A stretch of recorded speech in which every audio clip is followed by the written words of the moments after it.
आज का वीडियो सिर्फ हल्दी एंड नमक से तैयार होते टेस्टी वरण के बारे में का। अ, वरण के लिए मैंने 3 प्रकार की दालें ली है।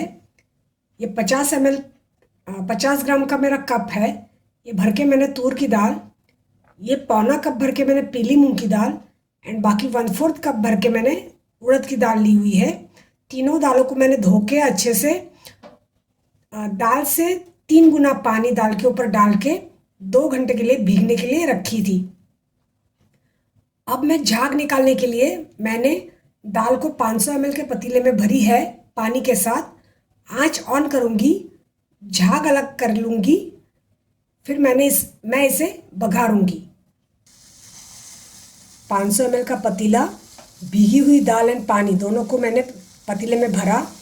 3 बर्नर वाली मेरी सिगड़ी, उसके मध्यम बड़े बर्नर पर मैंने पतीला रखा, आंच तेज करी और झाग आने तक उसे उबलने दिया।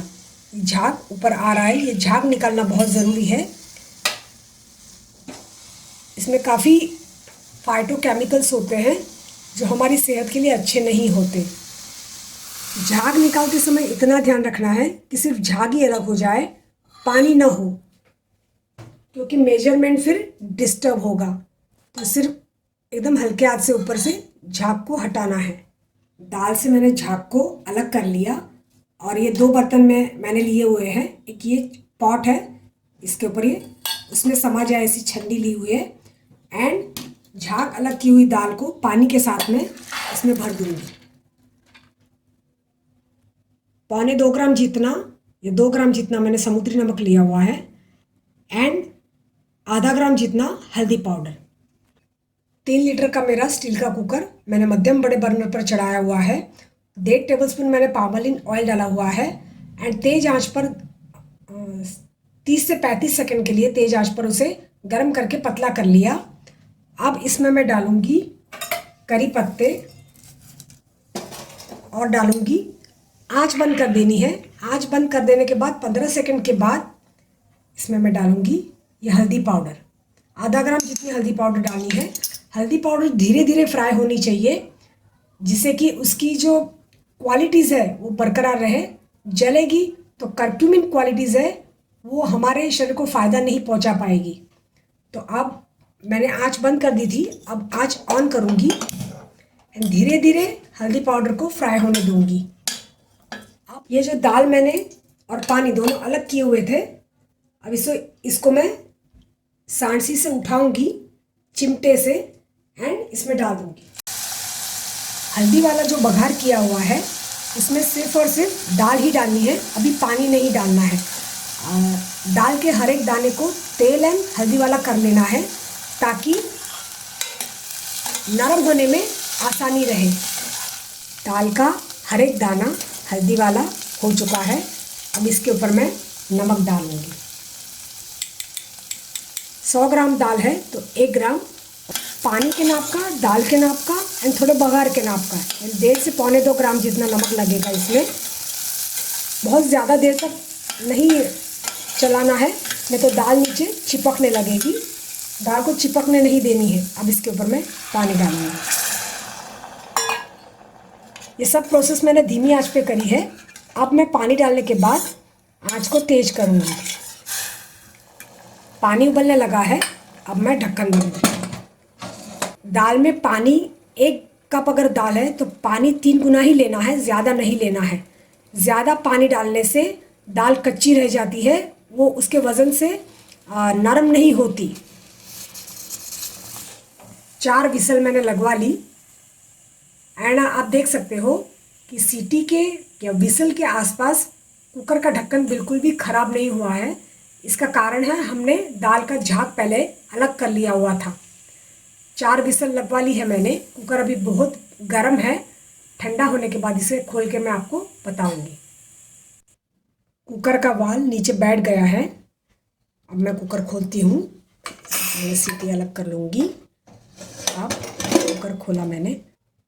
प्रिकॉशंस ये रखने हैं टेस्टी दाल बनाने के लिए। सिर्फ नमक और हल्दी 2 स्पाइसेस के सहारे से सबसे पहले दाल को बघारना है, यानी झाग तो निकालना ही है। दाल को बघारना है। एंड जितनी दाल है उससे 3 गुना पानी का उपयोग करके ही दाल को पकानी है या गलानी है। ज़्यादा पानी रहेगा बहुत ज़्यादा मात्रा में तो पानी के वज़न से दाल कच्ची रह जाएगी, वो गलेगी नहीं। तो परफेक्ट मेजरमेंट ऑफ वाटर दाल के अगेंस्ट लेना बेहद ज़रूरी है। देखो आप, मैं आपको और भी बताती हूँ। देखो ये पूरा पाउडर हो चुकी है।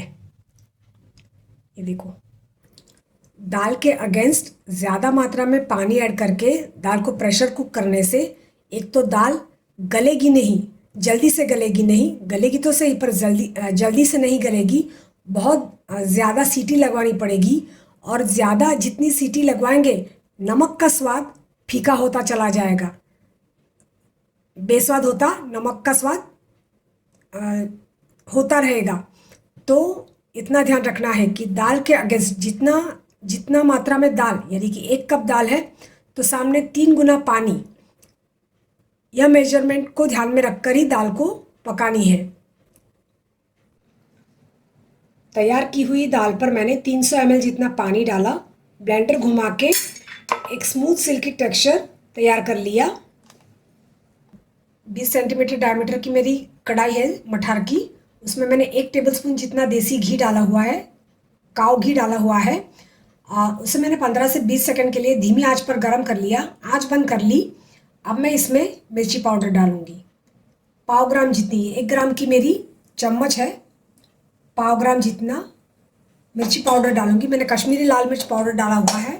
आंच ऑन करूंगी, पहले घी गर्म कर लिया, फिर मैंने आंच बंद कर ली। 7 से 8 सेकंड के बाद मैंने इसमें मिर्ची पाउडर डाला। मिर्ची पाउडर धीमे धीमे फ्राई होना चाहिए, एकदम से फ्राई नहीं हो जाना चाहिए। इस तरह से घुमाऊंगी ताकि अच्छे से फ्राई हो जाए। बघार के ऊपर मैंने पीसी हुई दाल का मिश्रण डाल दिया। अब मैं आंच ऑन करूंगी एंड मैंने आधा ग्राम जितना नमक इसमें डाला, क्योंकि बाद में मैंने 300 ml जितना पानी डाला हुआ था, तो पानी के नाप का मैंने नमक डाला। अब मैं इसे तब तक उबालूंगी जब तक ये मिर्ची का बघार एंड दाल दोनों मर्ज न हो जाए। पहले आंच तेज करनी है, एक उबाल आने देना है, बाद में आंच धीमी करके 12 से 15 मिनट के लिए उबलने देना है मिश्रण को। सिर्फ 8 से 10 मिनट लगे हैं मिर्ची वाले बघार को दाल के साथ मर्ज होने में। मुझे बहुत स्पाइसी फ्लेवर वाला सांभर नहीं चाहिए, सिर्फ हल्दी मिर्ची वाला ही सांभर चाहिए, इसलिए मैंने सांभर पाउडर ऐड नहीं किया हुआ है। आप ऐड कर सकते हो, जब आप मिर्ची का पाउडर बघार पे डालें तब उसी टाइम पे आप सांभर पाउडर को फ्राई करके सांभर पाउडर फ्लेवर वाला सांभर तैयार कर परोस सकते हो। अब दूसरी बात कि यह सांभर मैं चावल, मूंग दाल एंड उड़द दाल की इडली के साथ एंड ढोकला के साथ परोसने जा रही हूँ। तो मैं इस सांभर में ना ही मैं इमली डालूंगी और ना ही मैं टमाटर डालूंगी, क्योंकि 2 अलग तरह के विटामिन सी रिच इंग्रेडिएंट मैं मर्ज नहीं करती। क्योंकि इडली एंड ढोकला तैयार करने के लिए मैंने उड़द दाल का इस्तेमाल किया हुआ है, तो सांभर में भी मैंने उड़द दाल का ही इस्तेमाल किया हुआ है।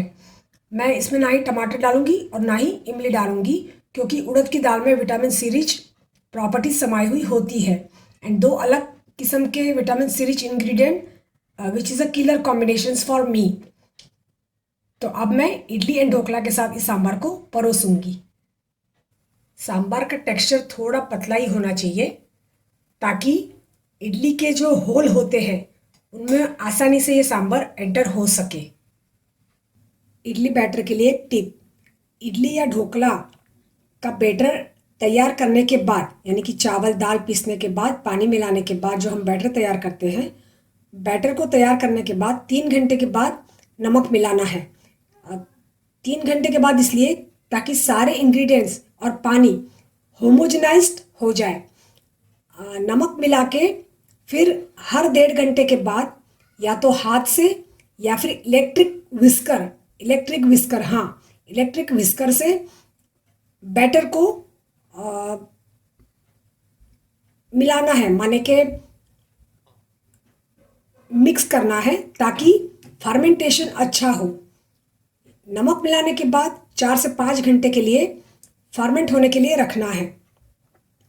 फर्मेंट अच्छा हो इसलिए या तो हाथ से बैटर को हिलाए ताकि हाथ की गर्मी से फर्मेंटेशन फास्ट एंड क्विक हो, या तो फिर इलेक्ट्रिक विस्कर चलाना है, ब्लेंडर नहीं चलाना है, इलेक्ट्रिक विस्कर ही चलाना है, क्योंकि फ्रिक्शन से फिर जो फर्मेंटेशन है बहुत ही उम्दा होगा एंड क्विक होगा।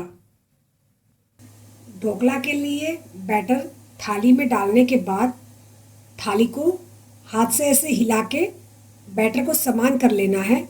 ऐसे पछाड़ना नहीं है, समान कर लेना है ताकि ढोकले के बैटर को ऊपर उठने में आसानी रहे, क्योंकि डालते समय बीच में काफ़ी थिक हो जाता है बैटर, वो ना हो इसलिए बैटर पोर करने के बाद थाली को ऐसे हिला के बैटर को समान कर लेना है।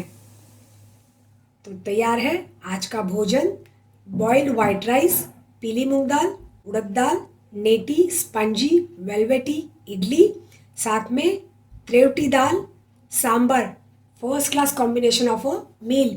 15 नवंबर से 15 दिसंबर तक का महीना होता है बॉइल्ड राइस इडली के परोसने का, क्योंकि बॉइल्ड राइस में हॉट प्रॉपर्टीज़ होती है कंपेयर टू इडली राइस में। इडली राइस कच्चे होते हैं जबकि बॉइल्ड राइस बॉइलिंग प्रोसेस से गुजरकर होते हैं और पोरस टेक्सचर वाले एंड थोड़े एसिडिक होते हैं कंपेयर टू वाइट राइस।